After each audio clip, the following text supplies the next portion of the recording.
გამარჯობათ, მივესალმები თქვენ სტუმრებს, ამ დროს მეგობრებს, რომლებიც ჩემი მეგობრებიც არიან. მინდა მათ მადლობა უთხრა ბრძოლისთვის, თანადგომისთვის. მართლა მე სიტყვებით არ მყოფნის ეს ადამიანები, როგორ გვიდგანან გვერდში ჩვენ ოჯახს და საერთოდ აი ამ ბრძოლისთვის და აი ამ წინააღმდეგობისთვის, აი დიდი მადლობა არ დავიღლები და ბევრჯერ გავიმეორებ ამ ჩემ მადლობას. ანდრო არის მხნედ, ბევრი სამუშაო აქვს და რა ვიცი, ხავის არ არის ასე ამოვნო 4 კედელში გამოკეტილი 6 ადამიანის საკანში.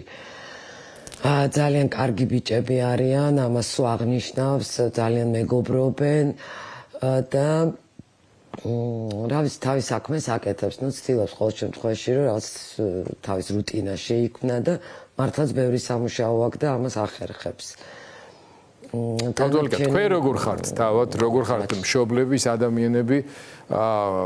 მე აქ ელენეს ისტორიაც მოვყევი, რომელიც მან თავად გაუზიარა საზოგადოებას თავისი ბოლო პოსტის მეშვეობით და ყველას კარგად გვესმის, რომ არ არის ადვილი. ანდრო ღმერთმა ჯანმრთელად ამყოფოს, ახალგაზრდა, ძლიერი ახალგაზრდა კაცი შევიდა იქ, სხვა შორის აქ ის კადრებია, როცა თქვენ თუ მე მგონი კიდე სხვებს აწყნარებს, რომ არაფერი ისეთი არ ხდებაო, იმის იმედით ალბათ, რომ მალე გამოვიდოდა იქიდან, იმდენ წარმოუდგენელი იყო, რომ ანდროს დააკავებდნენ. მაგრამ გავიდა აგერ ერთი წელი და ემოციურად ფსიქოლოგიურად მართლა ძალიან რთული ამასთან შეგუება და ალბათ არც უნდა შევეგუოთ არც ერთი.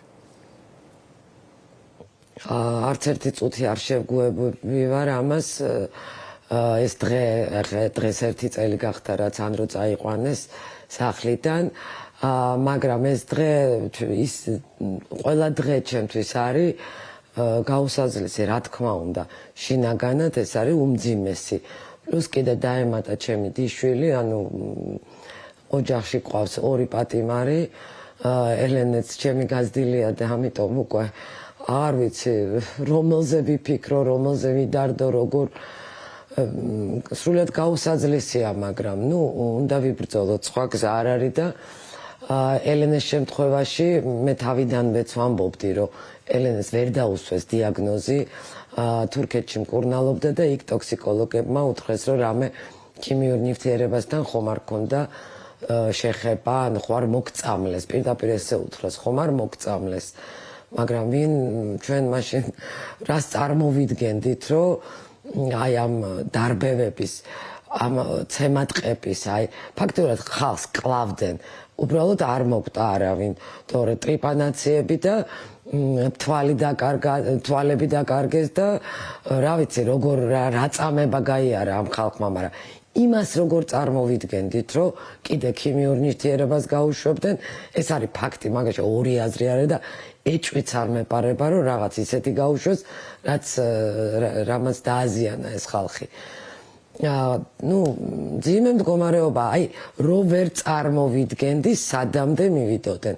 მაგას აი ყოველდღიურად არის რაღაცა კოშმარი, მაგრამ აი აქამდე თუ მივიდოდნენ, ვერ წარმოვიდგენდი და კიდევ არ ამბობენ რა პრეპარატი იყო. 9 აპრილის მონაწილე ვარ და რუსებს ვათქმევინეთ. საბოლოო ჯამში რუსებმა თქვენს რა პრეპარატით მოიწამლა ხალხი და ის ხალხი მე მგონი ვინც არის ეხლა ცოცხალი, დღემდე მკურნალობს და არის ინვალიდი. და ფაქტობრივად მაგათ მაიღიარეს, უბრალოდ არ ამბობენ რა. იმ პერიოდშიც კი ქალბატონი აი კვირას დროებაში იქნება საკმაოდ დეტალურად გახსენებაც და პარალელები. იმ პერიოდშიც კი საბჭოთა კავშირში სპეციალური კომისია შეიქმნა, მასთან დაკავშირებით მათ შორის ქართველმა ექიმებმა და მეცნიერებმა ივაშკაცეს და სახელოვნებო სივრცის წარმომადგენლებმა განსაკუთრებულად. დღევანდელი სიტუაცია ამ ხრივად კი ამხრივადაც კი უფრო დაბალ სტანდარტს აჩვენებს, თან ჩვენ საერთოდ რაზე ვსაუბრობთ, მტრული სახელმწიფო, მტრული სისტემის მიერ მშვიდობიანი მანიფესტანტების სხვების მიმართ გამოვლენილ ამ სისასტიკეზე და აქ საუბარია შენი სისხლი და ხორცი რო გიკეთებს ამას და შემდეგ კიდევ იმის საშუალებასაც არ გაძლევს, რომ ინფორმირებული იყო და სწორად მიმართო მკურნალობას. კაპიტან ლიკა, ანდროს და მისი თაობის წარმომადგენლებთან დაკავშირებით მინდა აი ბოლო კითხვა რო დაგისვათ დღეს მისი კოლეგები, მისი მეგობრები არიან აქ ჩემთან სტუდიაში. აი დარწმუნებული ვარ რომ ამ გადაცემას ბევრი ადამიანი უყურებს მისი თაობისა და კიდევ უფრო ახალგაზრდებიც, იმიტომ რომ მათ ბედს მნიშვნელობა აქვს იმ თაობისთვის, რომელიც ახლა ბრძოლასთან ერთად ფიქრობს იმაზე, რა აზრია თუ აქვს აზრი ამ ბრძოლას. აი მათ რას ეტყოდით, მათ შორის იმ საკმაოდ დრამატული გამოცდილების გათვალისწინებით, რომელიც თქვენ ჩემს თაობებს გქონდა და ახლაც ახალი ფურცლები ემატება ამ ისტორიას. ესეთი ბანალური წინადადებაა უკვე, მაგრამ ბრძოლას აქვს ყოველთვის აზრი და აი გიგამაღნიშნა მე უსმენდი რომ რუსთაველზე არის კერა, სადაც მართლა აი ამ კერიდან გამომდინარე მოხდა ძალიან ბევრი რაღაც ცვლილებები და მსოფლიომ გაიგო ჩვენი უბედურების შესახებ და მე იმედი მაქვს რომ რეაგირებას მოახდენენ. ყველას ვეტყოდი ახალგაზრდებს, განსაკუთრებით ახალგაზრდებს, სტუდენტებს, რომ ნამდვილად აქვს ბრძოლას აზრი. ჰაველმაც, აი ჰაველის ბოლო წიგნი წავიკითხე, იქ არის რომ ერთი კაცი სანამ არის პროტესტში, ვერ დამყარდება დიქტატურა, სანამ ერთი კაცი დგას პროტესტში. ამიტომ ერთი კაციც იდგება და ალბათ 300,000-იც მე მაგაში დარწმუნებული ვარ. მეტი უკვე აღარაფერი შემდეგი არის მაშინ ნიჩბები. და ესე იგი თავის საკუთარი ხალხის მიმართ ესეთი დანაშაული, რაც მაგათმა ჩაიდინეს ყველა სფეროში აბსოლუტურად, თუ ეხლა რეაგირება არ გვექნება, შემდეგი იქნება ნიჩბები და წაგვაცლიან ალბათ თავებს. ხო, ნუ ამ აუცილებლად უნდა ვიბრძოლოთ. ნიჩბებთან დაკავშირებითაც ალბათ იტყვიან, რომ ეს არ იყო აკრძალული და სხვა ხელისუფლების მიერ იყო საწყობებში დატოვებული. ძალიან მიჭირს ამ შედარებების კეთება და რა თქმა უნდა, ყველაფერს გავაკეთებთ იმისთვის, რომ ეს არ გვიწევდეს, მაგრამ უბრალოდ ფაქტებს ვერ გავექცევთ.